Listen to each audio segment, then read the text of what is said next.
સો welcome friends, ગાલાના SPCC ના paper number 4 ના સોલ્યુશનમાં તમારું હાર્દિક સ્વાગત છે. અગાઉ પણ કહ્યું એવી રીતે સેક્શન ઈ નું જ્યારે આપણે સોલ્યુશન કરીએ છીએ તો પેન અને પેપર એવું હોય તો સાથે લઈને બેસજો, જેથી કરીને ઇમ્પોર્ટન્ટ પોઈન્ટ્સ તમે આની અંદર રાઇટ ડાઉન કરી શકો. અત્યારે જે કંઈ સોલ્યુશન કરીએ છીએ એની પીડીએફ્સ પણ ટૂંક સમયમાં કોઈ એક પ્લેટફોર્મ ઉપર તમને અવેલેબલ થઈ જશે. તો શરૂ કરીએ ગાલાનો પેપર નંબર 4 નો સેક્શન ઈ. 48 નંબરનો ક્વેશ્ચન છે, જેની અંદર આપણને ઈમેલ લખવાનો છે હીરો સાયકલ્સ ના બિહાફની અંદર, અને સુરતથી અંબિકા સાયકલ્સ જે નોઈડાની મેન્યુફેક્ચરિંગ કંપની છે એના ઉપર આપણે 500 સાયકલ્સના 500 સાયકલ્સના પરચેસ માટેનો મેઇલ લખવાનો છે. માર્ચ 24 નો ક્વેશ્ચન છે. અહીંયા આખો જ ઈમેલ મેં તમને ટાઈપ કરીને આપી દીધો છે. જસ્ટ ખાલી તમે વિડીયોને પોઝ કરી ને એક વખત રીડ કરી લેશો. આની અંદર કંઈ એક્સપ્લેન કરવા જેવું છે નહીં. આપણે નેક્સ્ટ ક્વેશ્ચન જોઈએ. 49 નંબરનો ક્વેશ્ચન છે. એમાં આપણને પૂછેલું છે કે વોટ આર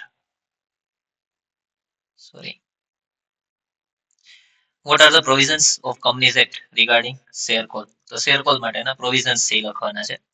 તો ફર્સ્ટ વન છે, દેર should be a provision in article of association to make call on shares. Second one છે, call on the same class of shares must be uniform without any bias. તો બધાને એક સરખા શેરનું જે share call છે એ બધા class માટે same રહેવો જોઈએ.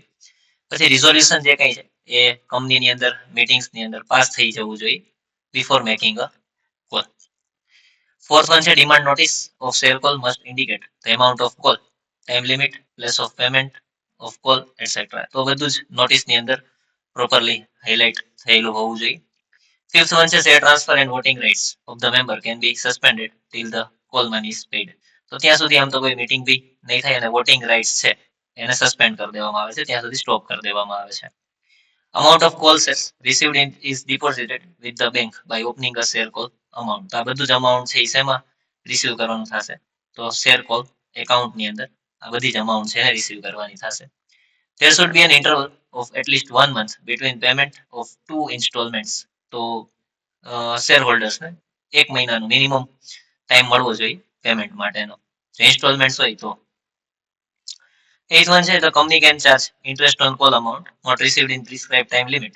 However, the directors may waive such interest partly or fully. તો જે ટાઈમે નથી પે કરતા એની ઉપર કંઈક ઇન્ટરેસ્ટ લાગી શકે છે, અને ઇન્ટરેસ્ટ કેટલો લાગશે એ કોણ ડિસાઈડ કરશે? એ ડાયરેક્ટર્સ ડિસાઈડ કરશે કે પાર્ટલી લેવો કે ફૂલી ઇન્ટરેસ્ટ છે એની અંદરથી રિસીવ કરવો. 50 નંબરનો ક્વેશ્ચન છે, write the procedure of transmission of share. તો સૌથી પહેલું છે, ઇન્ફોર્મ ધ કંપની. તો શેર ટ્રાન્સમિશન કરતી વખતે જે શેર હોલ્ડર છે એનો ડેથ થઈ જાય તો, અથવા તો ઇન્સોલ્વન્ટ થઈ જાય, અથવા તો અનસાઉન્ડેડ માઇન્ડ વાળો થઈ જાય, અથવા તો એના ગાર્ડિયન કે ટ્રસ્ટી હશે એને કંપની ઇન્ફોર્મ કરે, એ કંપનીને ઇન્ફોર્મ કરશે. If the shares are held in joint names, જો શેર જોઈન્ટ નેમની અંદર હશે તો surviving holder should inform the company and produce the death certificate. તો એના માટેનું પ્રૂફ શું હશે? કોઈનું ડેથ થઈ ગયું છે તો ડેથ સર્ટિફિકેટથી આ વસ્તુ પ્રૂવ કરશે, પછી કંપની એની અંદર આગળ સ્ટેપ્સ લેશે. સેકન્ડ વન છે, એક વખત કંપનીને ઇન્ફોર્મ કર્યા પછી એ વેરિફિકેશન કરશે કંપની ઓનરશિપ ઓફ ડોક્યુમેન્ટ. તો જ્યારે કંપનીને ઇન્ફોર્મ કરવામાં આવે ડેથનું, ઇન્સોલ્વન્સીનું, લ્યુનેન્સી અથવા તો જે કંઈ પણ છે, તો જેટલા કંઈ લીગલ ડોક્યુમેન્ટ્સ છે અને એની ઓથેન્ટિસિટી છે એ કંપની વેરીફાઈ કરશે કે ડેથ સર્ટિફિકેટ ફેક છે, ઓરિજિનલ છે, અથવા તો ઇન્સોલ્વન્ટ થઈ ગયા છે તો બેંકે જાહેર કરેલ છે, બાય લો છે, બધું કંપની છે વેરીફાઈ કરશે. થર્ડ વન છે, notice issued by the company. તો કંપની વેરીફાઈ કરશે જે કંઈ ડોક્યુમેન્ટ નહીં, સેકન્ડ સ્ટેપની અંદર આપણે જોયું, અને એ જો સેટિસ્ફેક્ટરી હશે તો એના લીગલ રિપ્રેઝેન્ટેટિવને નોટિસ સેન્ડ કરવામાં આવશે. લીગલ રિપ્રેઝેન્ટેટિવ છે એને ઇન્ફોર્મ કરી અને send the reply within the prescribe time limit as to whether he wants to keep the shares of member in his own name or sell them. તો company એક વખત notice issue કરી દીધી, એની અંદર પ્રિસ્ક્રાઇબ ટાઈમ હશે, એ ટાઈમની અંદર જે તે લીગલ રિપ્રેઝેન્ટેટિવ હોય એને ડિસાઈડ કરવાનું રહેશે કે એને પોતાના શેર છે એની આગળના જે કોઈ પર્સન્સના છે તો એ શેર્સને પોતાના નામે કરવા છે અથવા તો એને સેલ કરી દેવા છે, વેચી દેવા છે, એ લીગલ રિપ્રેઝેન્ટેટિવ ડિસાઈડ કરશે. ફોર્થ વન છે, reply to notice by representative. તો એ શેર જે લીગલ રિપ્રેઝેન્ટેટિવ હશે એ જો પોતાની મેમ્બરશિપ અને શેર્સ રાખવા માંગતો હશે તો શેર સર્ટિફિકેટ્સ એપ્લિકેશન્સની સાથે મોકલી દેશે. અને જો એને શેરને સેલ કરી દેવા હશે તો એ ત્યાં સાઇન કરી દેશે શેર સર્ટિફિકેટની અંદર, અને કંપનીને એવી એપ્લિકેશન મોકલશે કે ભાઈ જે શેર છે એને તમે સેલ કરી શકો છો. હવે જે કંઈ લીગલ રિપ્રેઝેન્ટેટિવનો રિપ્લાય આવશે એના આધારે બોર્ડ ઓફ ડાયરેક્ટરનું રિઝોલ્યુશન પાસ થશે. તો after receiving reply, board of director transfer the shares to the name of legal representative and pass resolution. અને રિઝોલ્યુશન પાસ થાય તો રજિસ્ટર શેર ટ્રાન્સફર રજિસ્ટર છે એની અંદર નેસેસરી એન્ટ્રીઝ કરી અને એના શેર છે એને ટ્રાન્સફર કરી દેવામાં આવશે. New share certificate and entry in register of members. તો રિઝોલ્યુશન પાસ થઈ ગયું, નવા મેમ્બરનું નેમ છે એને રજિસ્ટરની અંદર એન્ટર કરી આપવામાં આવશે અને નવા શેર હોલ્ડર છે એને ઇન્ફોર્મ કરી દેવામાં આવશે કે ભાઈ તમારા નામના શેર સર્ટિફિકેટ છે એ તમે કલેક્ટ કરી લેજો. તો આ શેર ટ્રાન્સમિશન માટેની પ્રોસેસ છે. 51 નંબરનો ક્વેશ્ચન છે, define membership and its give its meaning, which elements are essential to be a member. તો સૌથી પહેલા આપણે ડેફિનેશન જોઈ લઈએ. તો according to companies act 1956, member છે એક પર્સન છે, member is a person who have subscribed to the memorandum of association of company and every other person who has agreed in writing to become a member. તો એને બે વસ્તુને subscribe કરેલી છે. First one છે MOA એટલે કે memorandum of association, અને જે દરેક વ્યક્તિ કે જેણે મેમ્બર બનવા માટે એગ્રી થયા છે એ બધાને એને સબસ્ક્રાઇબ કરેલા હોવા જોઈએ, એને આપણે મેમ્બર કહીએ છીએ. મતલબ કે એને કંપનીના રૂલ્સ રેગ્યુલેશન્સ બી મંજૂર છે, એગ્રી છે, અને કંપનીની અંદર બીજા મેમ્બર્સ છે એની સાથે બી એ પોતે કમ્ફર્ટેબલ છે, આવો પર્સન છે એ મેમ્બર બની શકે. એનો મિનિંગ શું થાય? તો person is considered to be a member when his name is registered by written consent or through share application. અને મેમ્બર બનવા માટે written consent and entry of once name in register of members are required. તો member ખાલી orally નથી બનાતું, રિટર્નની અંદર consent આપવો પડે અને એનું નેમ છે એ મેમ્બર ઓફ રજિસ્ટરની અંદર એન્ટર થાય પછી જ એ મેમ્બર બની શકે છે. એસેન્શિયલ એલિમેન્ટ્સ કયા કયા છે? તો according to companies act 2013, shareholders may keep their shares with depository participant. These shareholders are registered as beneficiary owner in the register of depository participant considered as member of company. So they are not registered in company's member register. તો આના essential elements છે. 52 નંબરનો question છે, discuss the types of directors. હવે આની અંદર છે ને ટોટલ 8 જેટલા ટાઈપ્સ આપ્યા છે, પણ 5 માર્કની અંદર પૂછે તો તમે કોઈ બી 5 કે 6 લખી શકો છો. પણ અહીં આપણે બધા જ ડિસ્કશન કરવાના છે, તમને જે સમજાય, તમને જેમાં મજા આવે એ તમે પ્રિફર કરજો. તો ફર્સ્ટ વન છે ઇન્ડિપેન્ડન્ટ ડાયરેક્ટર. તો ઇન્ડિપેન્ડન્ટ ડાયરેક્ટર એટલે કે એવો પર્સન કે જે પોતે કંપની અંદર શેર હોલ્ડર નથી અને એને એપોઇન્ટમેન્ટ કરવા માટે કોઈ ડેટા બેંક અથવા તો કોઈ ઇન્સ્ટિટ્યુશન્સ તરફથી એનું નોમિનેશન થાય અથવા તો ગવર્મેન્ટના કોઈ ડિપાર્ટમેન્ટની અંદરથી એનું નોમિનેશન થાય, એવી રીતે જેને એપોઇન્ટ કરવામાં આવે એને કહેવાય છે ઇન્ડિપેન્ડન્ટ ડાયરેક્ટર. અને એની ટર્મ જે છે એ 5 યર્સ માટે હોય છે. એલિજિબલ પણ છે રીએપોઇન્ટમેન્ટ કરવા માટે, 5 વર્ષ સુધી સેટિસ્ફેક્ટરી કામ કરે તો રીએપોઇન્ટ પણ કરી શકે. અને નવા પ્રોવિઝન પ્રમાણે કંપનીઝ એક્ટના 2013 ના નવા પ્રોવિઝન્સ પ્રમાણે એટલીસ્ટ અહીંયા 3 નહીં પણ 1/3 ડાયરેક્ટર્સ આવશે. 1/3 directors of company should be independent directors. Second one છે મેનેજિંગ ડાયરેક્ટર. તો બોર્ડ ઓફ ડાયરેક્ટર એક એવા પર્સન્સને એપોઇન્ટ કરશે કે જે એના ડે ટુ ડે ફંક્શન્સને, કંપનીના મેનેજમેન્ટને અને જે બોર્ડ ઓફ ડાયરેક્ટરની પોલિસી છે એને એક્ઝિક્યુટ કરાવવાની અંદર હેલ્પફુલ કરશે, એને કહેવાય છે મેનેજિંગ ડાયરેક્ટર. શોર્ટની અંદર એને એમડી પણ કહેવાય છે. Generally managing director is appointed for the period of 5 years. તો આનો બી ટેન્યુર, વર્કિંગ ટેન્યુર છે 5 years છે, અને એને બી એપોઇન્ટ કરી શકાય છે આફ્ટર એની જે ટર્મ એક્સપાયરી થાય પછી એને એપોઇન્ટ કરી શકાય. અને managing director can work in maximum 2 companies. તો એ કોઈ પણ 2 કંપનીમાં મેક્સિમમ કામ કરી શકે. થર્ડ વન છે નોમિની ડાયરેક્ટર.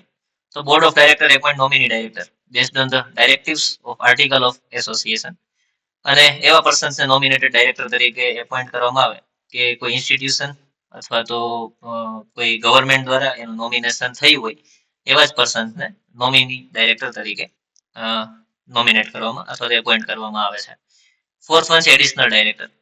તો if authorised bye article of association, તો બોર્ડ ઓફ ડાયરેક્ટર છે કોઈ એવા પર્સનને કે જે કોઈ સ્પેશિયલાઇઝ ફિલ્ડની અંદર એક્સપર્ટ હોય, કોઈ ટેકનોક્રેટ હોય, અથવા તેની પાસે કોઈ સ્પેશિયલ સ્કિલ હોય, એને જો એપોઇન્ટ કરે તો એને એડિશનલ ડાયરેક્ટર કહેવાય. આ કોઈ પરમેનન્ટ પોસ્ટ નથી હોતી.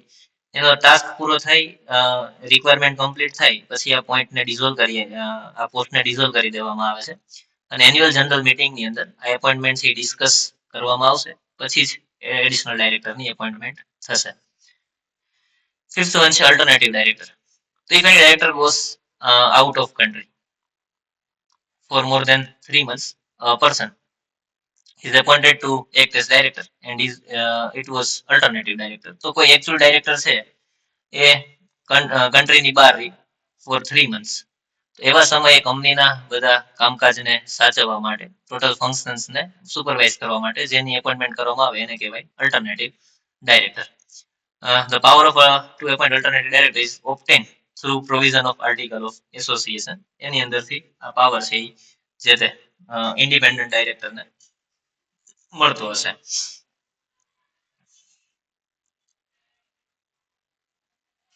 6th one છે director appointed before the completion of term, directors vacant position. તો ડાયરેક્ટરની પોસ્ટ વેકેન્ટ થયા પહેલા ડાયરેક્ટરને એપોઇન્ટ કરી શકે. તો કંપનીઝ એક્ટ પ્રમાણે if director is moved from his post before the completion of term, હવે કોઈ એવું કામ કરી નાખે છે ડાયરેક્ટર કે જેના લીધે એને એની પોસ્ટ ઉપરથી હટાવવામાં આવે, અથવા તો સેન્ટ્રલ ગવર્મેન્ટ દ્વારા અથવા તો લો દ્વારા એને અનેબલ જાહેર કરવામાં આવે કે જે કંપનીના શું કહેવાય કે ફંક્શન્સને હેન્ડલ કરી શકે એમ નથી.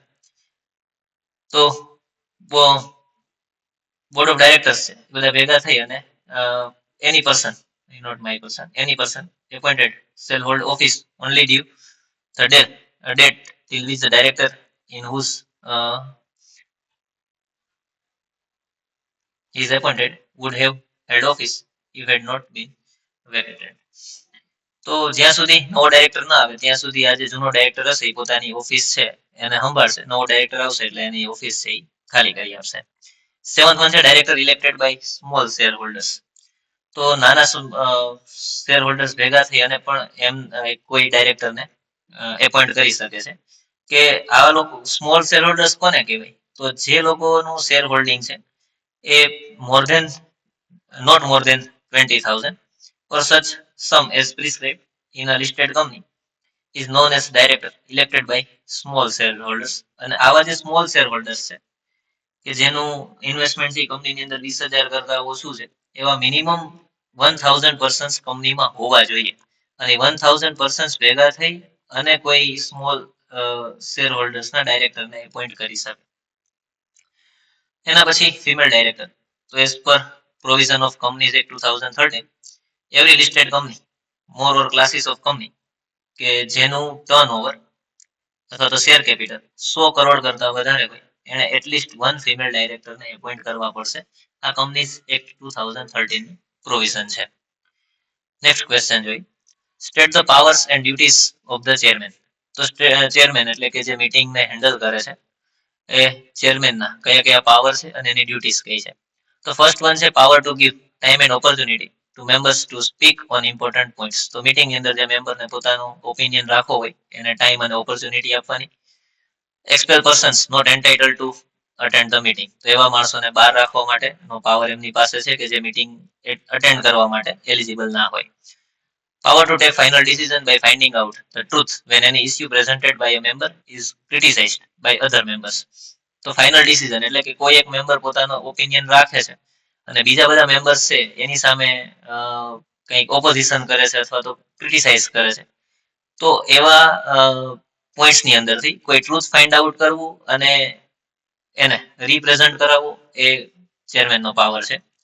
Power to expel any person who does not permit orderly conduct of meeting or uses indecent, unparliamentary language or behaves in uncivilized manner in spite of warning.